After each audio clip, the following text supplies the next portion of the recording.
नमस्कार फ्रेंड्स, मु Neha Odia caring channel रे आपनको स्वागत जनाऊे। प्राचीन कालरू यही परंपरा रही कि समस्त घरे तुलसी गछ रहिबा दरकार। शास्त्र रे तुलसी को पवित्र और देवी समान मानती। तेणु जदि घरे तुलसी गछ अच्छी तेबे यही सब कथा ध्यान देवा दरकार। जदि एहीपरि ध्यान रखिबे तेबे सबु देवादेवी कृपा घर उपरे रही थाए।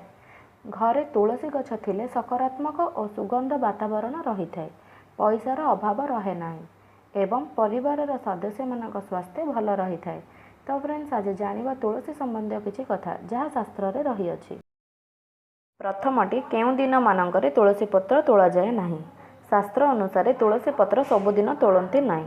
मने रखंतु, सूर्य बा चंद्र ग्रहण काल रे प्रत्येक रविवार और एकादशी एही दिन मानकरे तुलसी पत्र तोलती नहीं। सबुदिन सकाळे तुलसी गछरे जल दे पूजा करंतु एवं संध्या समय तुलसी पाखरे दीप जलांतु। एहीपरि मान्यता रही कि जो माने प्रत्येक दिन संध्यारे तुलसी पाखरे दीप लगांती सेमानंक घरे सर्वदा माँ लक्ष्मी कृपा रही थाए। जदि घरे तुलसी गछ थाए तेबे केतेक वास्तु दोष दूर होता है एवं परिवार आर्थिक स्थिति रे सुधार आसे। घरे तुलसी गछ थिले घर को खराब दृष्टि लगे नाही।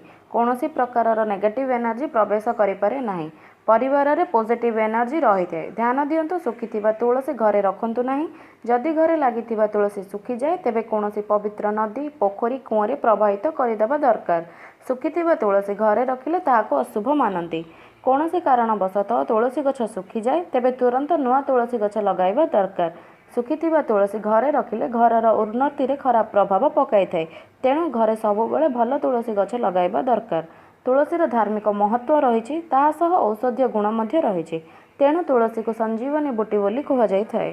तुलसीर सुगंधरे श्वास संबंधी रोगरू आमको मुक्ति देई थाए। प्रत्येक दिन तुलसी पत्र खाइबा द्वारा सामान्य ज्वररू आराम मिली थाए।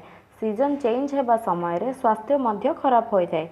सही समय रे तुलसी पत्र खाई परिबे। तुलसी पत्र सेवन कले शरीर रे रोग प्रतिरोधक शक्ति बढ़ी थाए। तेणु नियमित भावे तुलसी पत्र खाइबा दरकार। देखिले तुलसी गछ केते जरूरी अटे। जदि आपणक घरे तुलसी गछ अछि तेबे आपण मध्य एही सब कथा को ध्यान रखंतु।